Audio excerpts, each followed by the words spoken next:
les cuento rápido qué está haciendo aquí ellos. Él es Tanner, él es el director de Patmos, California. Y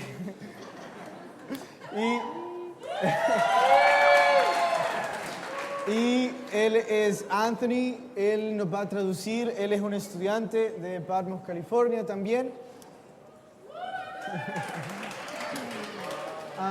¿Y qué están haciendo ellos acá? Bueno, yo creo que Tanner tiene bastante que enseñarnos y él y yo sentimos la misma pasión por el libro de Primera de Samuel. Entonces, para él enseñar esto es de tanto gusto como para mí. Entonces, yo voy a ir haciendo unas preguntas, él va a ir respondiendo y de esa forma vamos a ir creciendo en el conocimiento de lo que hoy queremos estudiar. Así que lo primero que hay que ver es que este capítulo está hablando sobre el fin de la vida de Saúl. Entonces, después de que Saúl cometió algunos errores en su vida, ahora llega a su fin. Y lastimosamente no es el mejor fin de todos. Un rey se dice que debería de morir con una historia inolvidable, con una historia valiente. Pero de repente, el rey murió con una historia vergonzosa. Entonces,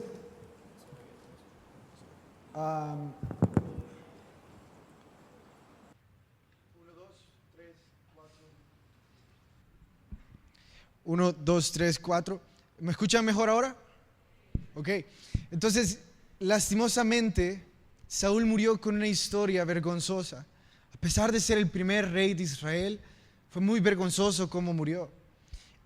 Pero la muerte de él fue el resultado de muchos errores que él cometió en su vida. Nuestras vidas, nosotros somos moldeados por decisiones, experiencias y sucesos que hemos pasado en nuestra vida. Lo que ustedes y yo somos hoy es el resultado de lo que ustedes y yo hemos hecho y hemos vivido. ¿Cómo? ¿De qué estás hablando? Un ejemplo. Vamos a poner 2 ejemplos. El primero, una niña que fue violada por su padrastro. Ese hecho que pasó en su vida la llevó a comportarse de una manera diferente ante la sociedad. Ella no tenía mucha seguridad de sí misma. Ella no hablaba como las otras niñas hablaban. A ella le costaba sentirse bonita delante de las otras niñas. No tenía muchos amigos varones. Entonces, esa experiencia moldeó su vida. El siguiente ejemplo, un chico que lo tuvo todo siempre. Sus papás siempre se esforzaron por darle lo que él pedía. A veces sus papás se quedaban sin comer para que el chico tuviera lo que él necesitaba. Él tenía mucha atención de sus padres. Entonces, él estaba acostumbrado a tener la atención de todos siempre. Por lo cual, todo lo que él hacía siempre giraba alrededor de llamar la atención de las personas. El resultado de la vida de esos 2 ejemplos fueron por algo que ellos vivieron. Entonces, el punto primordial antes de empezar a ver la vida de Saúl es saber las cosas que usted y yo hacemos y las cosas que usted y yo vivimos moldean nuestra vida y tarde o temprano nos van a llevar a un resultado. Entonces hoy vamos a ver qué fue lo que llevó a Saúl hasta el lugar en donde está. Entonces, lo primero, antes de llegar hasta su muerte, vamos a recordar cuál fue el primer gran pecado que cometió Saúl. ¿Alguien se recuerda? ¿Alguien se recuerda? ¿No? ¿Se recuerdan cuando Samuel le dijo, no empieces la batalla hasta que yo llegue? ¿Se recuerdan? Bueno, el primer gran error que cometió Saúl fue que él quería complacer a los hombres. Su identidad no estaba en Cristo. Él vivía de lo que las personas opinaban. Y eso lo llevó hacia la desobediencia. No le importó desobedecer a Dios. Entonces, Tanner, contanos, ¿cuál es el peligro de la desobediencia? What is the danger of disobedience? The danger of, is this good? Yeah? Good? The danger of disobedience. Well, when you look at Saul's life, he lost a lot from his disobedience. He lost the kingdom. He chose to make sacrifices and chose to do a bunch of things that dishonored God. And how that applies to us, our disobedience robs us from God's blessing. Podemos ver con la desobediencia de Saul, él ha perdido mucho de sus cosas, él perdió su reino, perdió muchas cosas porque él no quería dar honor al Señor. Disobedience gets us off of the perfect path of God. Desobediencia nos saca del camino perfecto del Señor. And it just delays the process of us getting to the goal where God wants us to be. Y eso hace que sea más lento el proceso para llegar al final del camino que el Señor tiene para nosotros.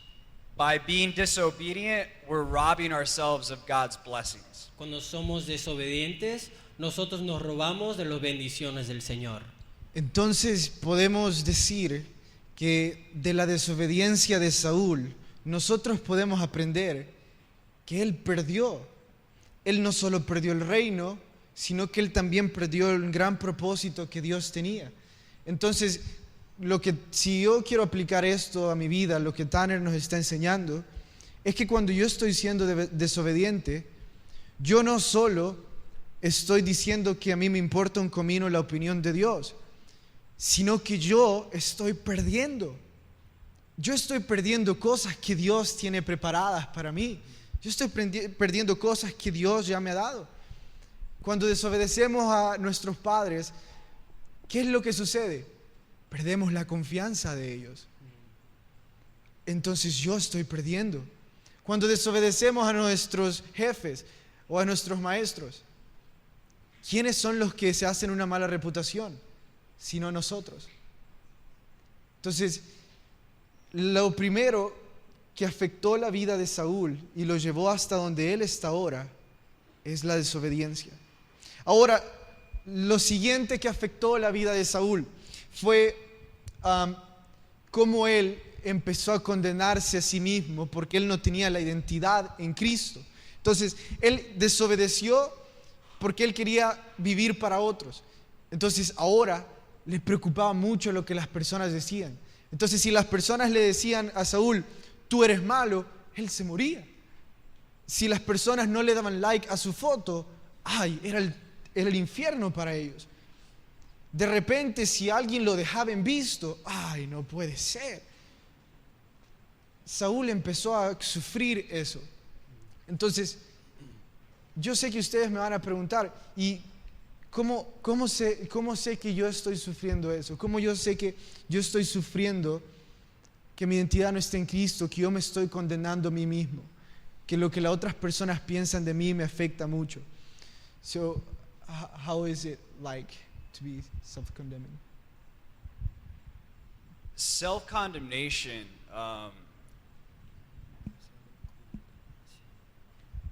it really begins when we meditate on lies. How do you say self-condemnation? Autocondenación empieza cuando nosotros creemos lo que no es verdad. When we meditate on things like we're not worthy, we're not good enough, we're not loved. Cuando pensamos en cosas como no nos aman, no debemos tener esto.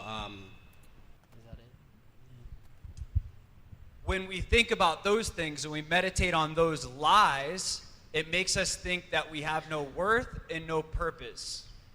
Cuando nosotros pensamos en esas cosas que no son verdad, nos hace creer que no tenemos un propósito, que no tenemos verdad. Valor. But the truth is, there is no condemnation for those who are in Christ. Romans chapter 8, verse 1. Pero la realidad es que no hay condenación para los que son en Cristo Jesús. Romanos 8:1. Saul self-condemned himself because his identity wasn't in his relationship with God. Saúl, él tenía autocondenación porque su identidad no estaba en su relación con Jesús. When we find our identity in our relationship with Christ, we have worth, we have purpose, we know we're loved. Cuando nosotros encontramos nuestra identidad en nuestra relación con Dios, sabemos que tenemos valor, Él nos ama y tenemos propósito en nuestra vida. Wow.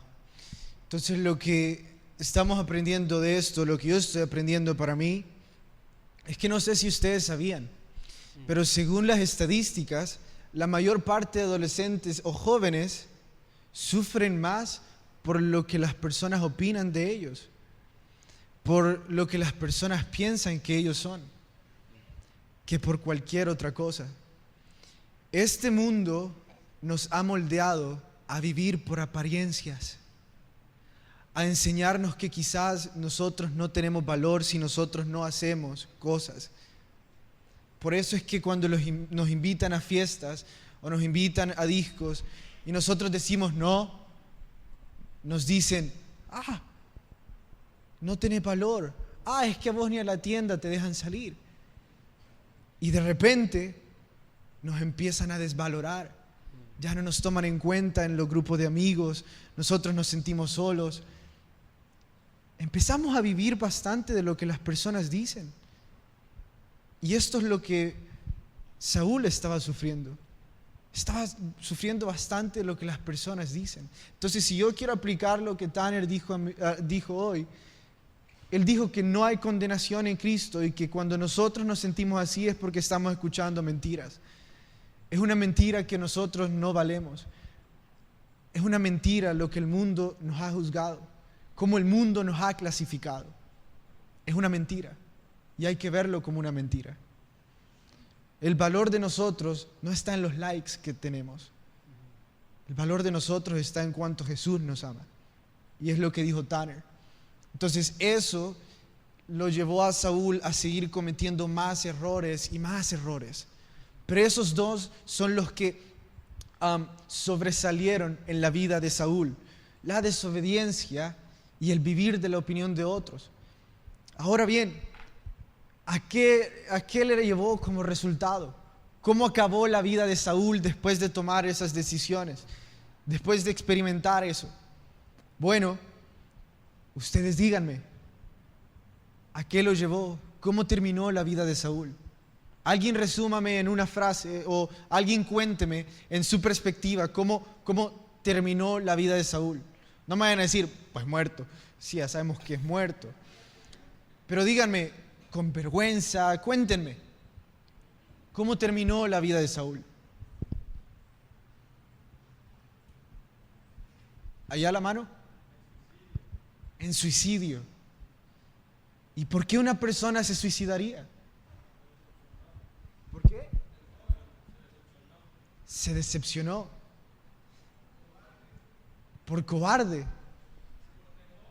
Por temor. Wow.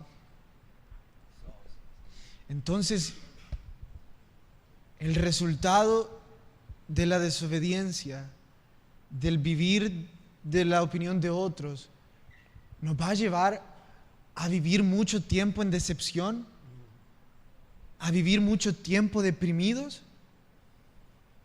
Saben, ustedes van a decir, no, pero yo nunca me he querido suicidar.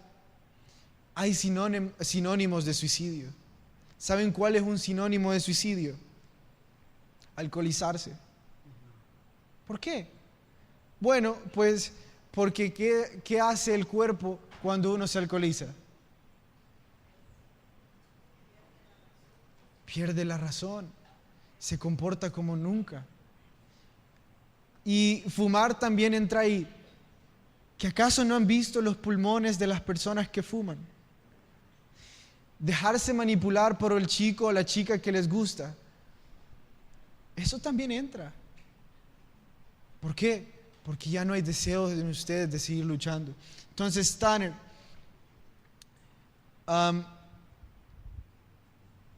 why this happened? Why Saul got to that point where he wanted to suicide, to commit suicide to himself? Well, Saul gave up the fight. He quit. Le pregunté que por qué Saúl llegó hasta ese punto de querer suicidarse. Saulo acabó de pelear. And that's what happens when we think that it's up to us to win the battle and we fail, we quit. Y eso es lo que pasa cuando nosotros creemos que necesitamos hacer esta pelea en nuestra fuerza. Cuando caemos, ya nos condenamos. But the reality of it is the battle is the Lord's. Pero la realidad es que esta pelea es de Dios. It says in Proverbs that a righteous man falls 7 times but gets back up. Dice en Proverbios que... You want to do this one? Dice Proverbios que el justo se cae 6 veces y se levanta ¿cuántas? He gets back up because he knows the Lord is fighting for him. Y él se levanta porque él sabe que el Señor está peleando por él. The Lord has given us the victory over the enemy already. El Señor ya nos ha dado la victoria sobre el enemigo. We just have to believe that, walk in it, and continue to fight with the Lord. Solo necesitamos creer eso, caminar en eso y continuar a pelear con el Señor. Entonces, lo que acaba de decir él es que cuando nosotros ya no queremos pelear, es porque nosotros hemos sido derrotados. Y el problema de que hemos sido derrotados es que a nosotros siempre nos van a derrotar. Pero hay alguien a quien nunca van a derrotar. ¿Y quién es esa persona? Pues Dios, Jesús. Entonces, ¿qué es lo que sucede cuando nosotros estamos tratando de vivir en nuestras fuerzas? Nosotros nos estamos preparando para la derrota. Cuando ustedes y yo estamos preparándonos para la derrota, es cuando ustedes y yo nos importa un comino cómo Dios quiere que nosotros vivamos. Y por eso terminamos en derrota.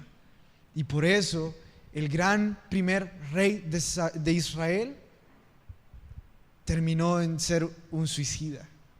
Terminó en pedirle a alguien más que le quitara la vida.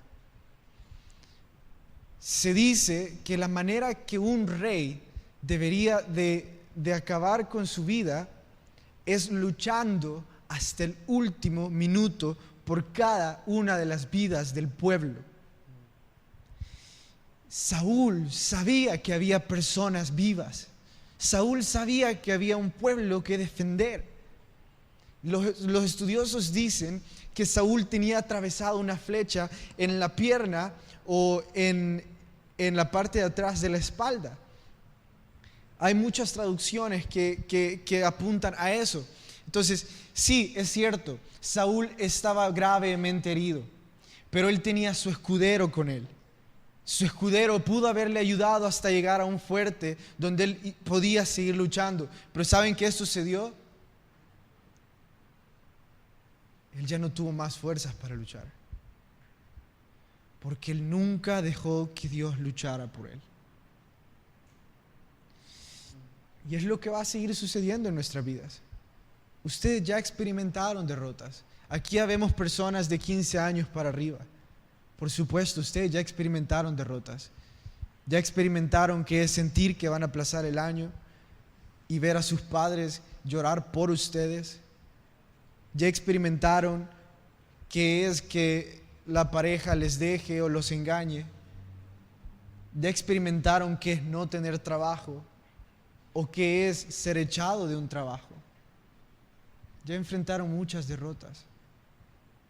La pregunta es, si ustedes se han sentido como Saúl y han dicho quiero luchar, y han dicho ya no quiero luchar y se han rendido, y han dejado que el mundo haga con ustedes lo que ustedes quieren.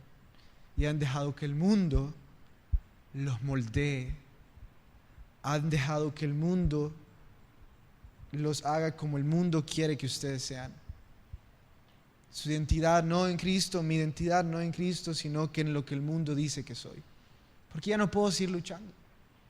Ya intenté caerle bien, ya intenté gustarle, ya intenté sentirme bien ante la sociedad, pero no puedo. Así que voy a dejar de luchar y voy a hacer lo que ellos digan que soy, que sea.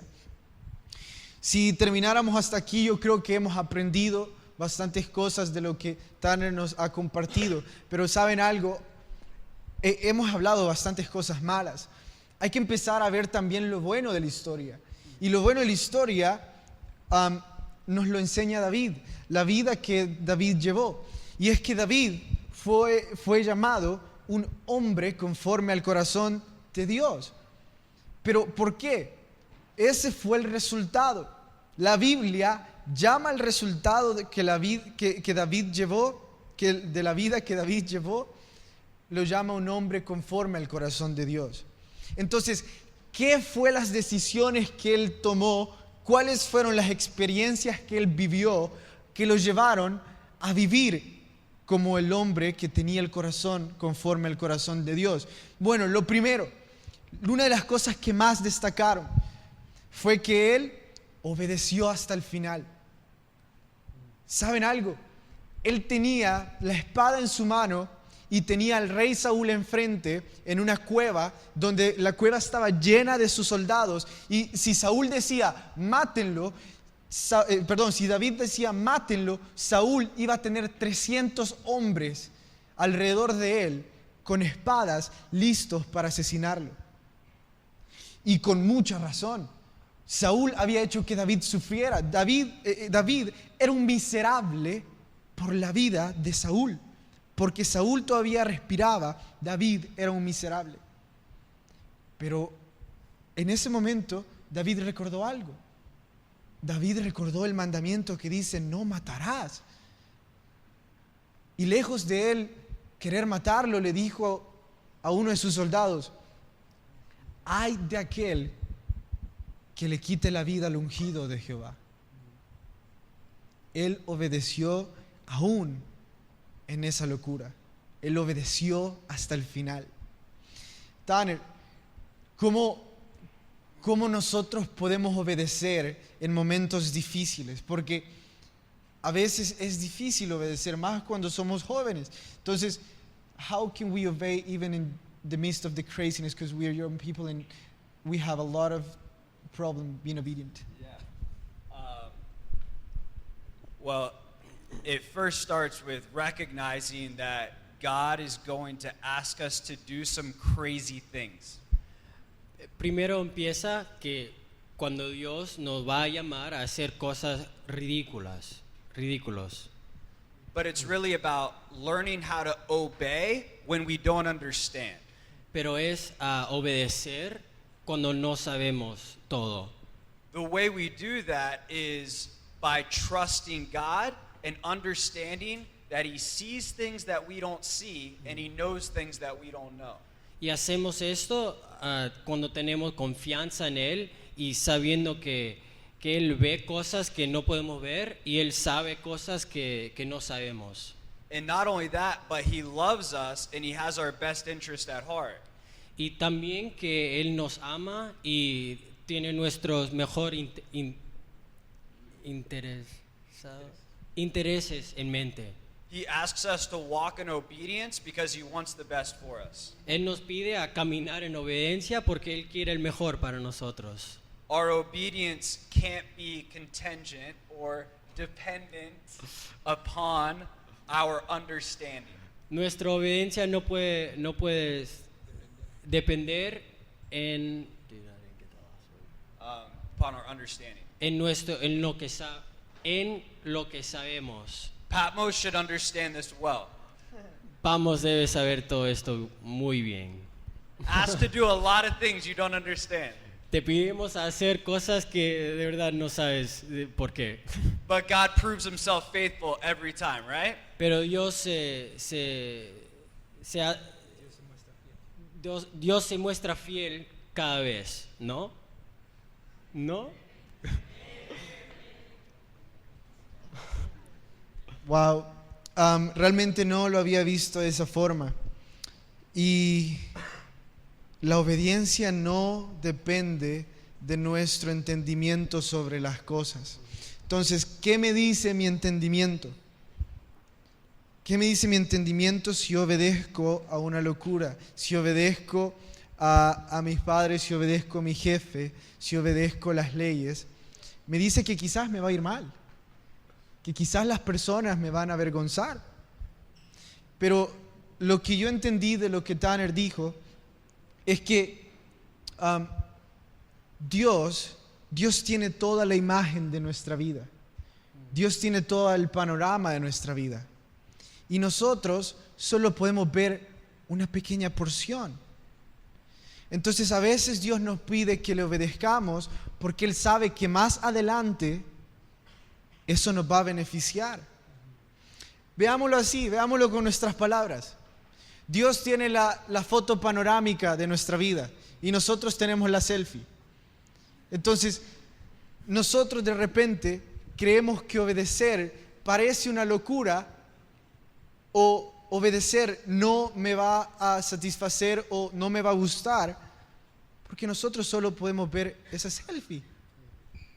Pero Dios tiene el panorama. Entonces, esa es una buena respuesta a cómo nosotros podemos preguntarnos cómo yo puedo obedecer a Dios aun cuando parece una locura. Pensemos en eso. Dios sabe por qué. Dios sabe por qué me está pidiendo que obedezca en este momento. Entonces, esa fue una de las grandes cosas que hizo David hasta esta etapa de su vida. Y otra de las grandes cosas que podemos aprender de David, aparte de su gran liderazgo, es que, ¿saben ustedes? ¿Se recuerdan que David pasó durante mucho tiempo viviendo como un loco con los filisteos? ¿Amén? ¿Se recuerdan de eso? ¿Y saben por qué? ¿Alguien se recuerda por qué? ¿Alguien puede levantarme la mano y decirme por qué? ¿Aquí el que susurró? Maduro. Porque andaba huyendo del rey Saúl, cierto, pero no solo andaba huyendo del rey Saúl. David ahora andaba huyendo de todo Israel. Hubo un buen tiempo que David pasó huyendo de todo el pueblo, porque Saúl le había dicho al pueblo que David era un traidor, que David quería usurpar el reino. Entonces el pueblo, como amaba a Saúl, empiezan a ver de mala manera a David.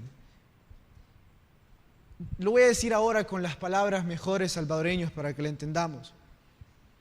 Saúl habló chambres de David y las personas creyeron esos chambres. Hicieron de la vida de David miserable. Entonces, ¿cómo se comportó David en medio de esa vida? Que las personas vivían hablando en mal de él. ¿Saben cómo se comportó? Él se comportó como una persona que ha sido justificado por Dios, como una persona que tiene su identidad en Dios. ¿Saben quiénes eran los amigos de David? Ladrones, rechazados, personas rechazadas del pueblo, personas que ya nadie daba nada por ellos, exconvictos, fugitivos de guerra. Esos eran los valientes de David. ¿Y saben qué? A él no le importaba. Entonces, ¿cómo podemos nosotros vivir así? Voy a preguntarle a Tanner, ¿cómo nosotros podemos vivir así? ¿Cómo se ve en nosotros vivir de una manera en que nuestra identidad está en Cristo?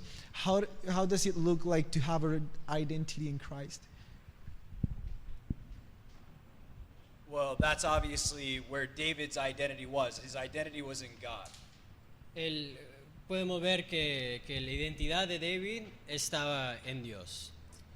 We have to recognize, though, there's a cost to putting our identity in Christ. Necesitamos ver que hay una paga tener nuestra identidad en Cristo. James says, to be a friend of the world is to be an enemy of God.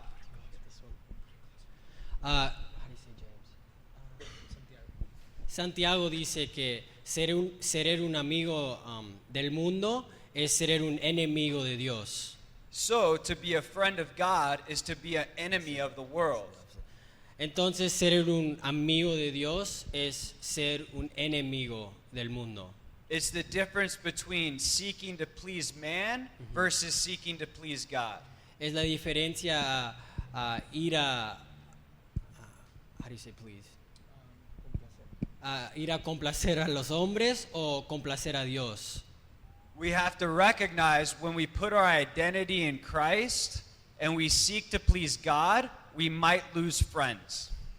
Necesitamos saber y ver que cuando queremos a placer a Dios, vamos a perder amigos. It looks like making decisions that are going to please God, like coming to church instead of hanging out with your friends that are in the world. Un ejemplo puede ser viniendo a la iglesia y no yendo afuera a fiestas con tus amigos del mundo. Or not doing drugs when all your friends are doing drugs. O no haciendo drogas cuando todos tus amigos están haciendo drogas. Or not having sex when all your friends are having sex. O no teniendo sexo cuando todos tus amigos están haciendo eso. Jesus said, the world hated me and it's going to hate you because of me. Jesús dijo que el mundo me odiaba y te va a odiar también por mí. We have to recognize that that's a promise from Jesus, and if we want to follow him, that's a cost that we have to be willing to take. Necesitamos saber que eso es una promesa de Jesús y si lo vamos a seguir, necesitamos aceptar esa promesa. David was a man after God's own heart because he was seeking to please God, not make friends. David era un hombre que seguía el corazón de Dios porque él quería placer a Dios y no a sus amigos. And he gained friends because people respected that about him. Y él ganó amigos porque todos le dieron respeto porque él hizo eso para Dios. Entonces, resumiendo lo que Tanner acaba de explicar, poner nuestra identidad en Cristo se va a ver y va a tener un costo. Y ese es el costo va a ser que nosotros vamos a tener enemigos y ese enemigo va a ser el mundo. Entonces de repente vamos a empezar a hacer cosas, a no hacer cosas que otros hacen como los ejemplos que él dio.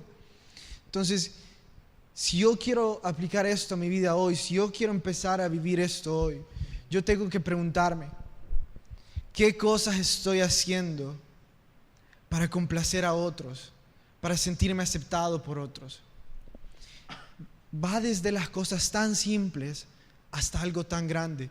Desde quizás arreglar la foto de perfil con 1 millón de filtros, ponerle 1 millón de caras, 1 millón de letras, para sentirse aceptado y tener likes, hasta algo tan grande como que su novio le dijo que le diera la prueba. Y como usted quiera sentirse aceptada por él, da la prueba. Entonces, ¿pero qué pasa si nuestra identidad está en Cristo? Bueno, esas personas van a ser nuestros enemigos. Si nosotros queremos vivir los resultados que David ya vamos a ver que vivió, tenemos que saber que nuestra identidad debe de estar en Cristo porque nuestra identidad en Cristo está segura.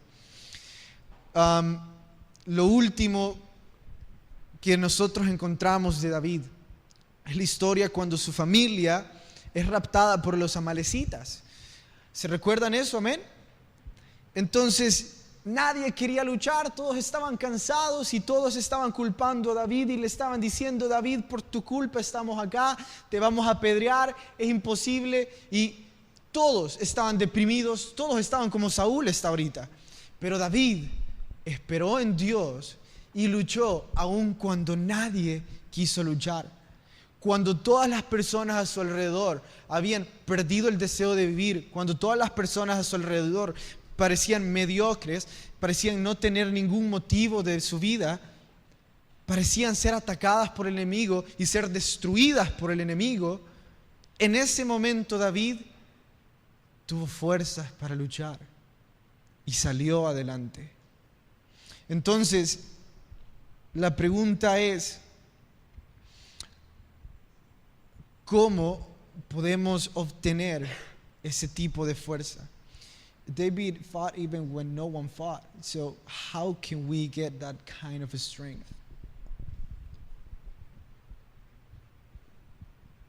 It's recognizing that if God is calling us to fight, then we have to trust that He's going to give us the strength to be victorious.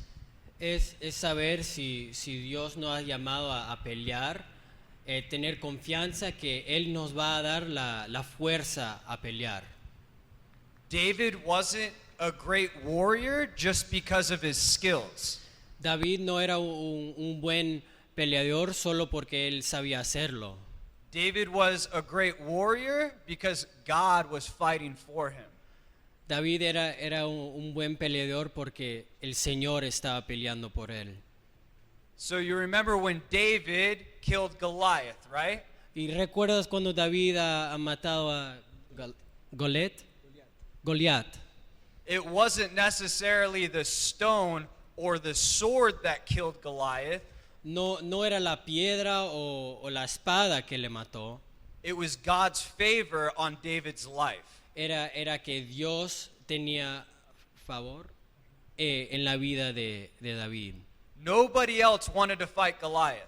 Nadie quería pelear a Goliat. David's confidence wasn't in his skills. La confianza de David no era en que él sabía hacerlo. It was in the fact that he knew God would fight for him. Era que él tenía confianza que Dios iba a pelear por él. So our strength to fight the battle comes from the Lord. Entonces nuestra fuerza para pelear la pelea viene del Señor. Entonces, Dios había mandado a David a pelear. Lo que dice Tanner es que como Dios lo había mandado a pelear, Dios le dio lo necesario para ganar. No fue la piedra, sino que fue el favor de Dios. Entonces piensen en esto. Si Dios nos está mandando a obedecer, si Dios nos está mandando a hacer algo, a vivir, a seguir luchando en esta vida, y nosotros lo hacemos por Él, entonces las fuerzas no van a venir de Él. ¿Y saben qué es lo bueno de ser débiles? Que no podemos actuar con nuestras fuerzas. ¿Y saben qué es lo bueno de no poder actuar con nuestras fuerzas? Que con las únicas fuerzas que podemos actuar es con las de Dios. ¿Y quién no quiere ese tipo de fuerzas? Entonces así se resuelve, ese es el resultado de una persona conforme al corazón de Dios. Una persona que no importa la situación, siempre tiene deseo de vivir, siempre tiene deseo de seguir luchando. Que lo que el mundo hace o dice no lo destruye. Sí, así se ve. Lastimosamente, hoy estudiamos el resultado de Saúl. Las decisiones que él tomó en su vida lo llevaron a un resultado vergonzoso de muerte. Ni él quería seguir viviendo. Estudiamos la vida de David, las decisiones buenas que él tomó, y su resultado lo llevó que aun cuando nadie quería pelear, él pudo luchar. Él salió adelante.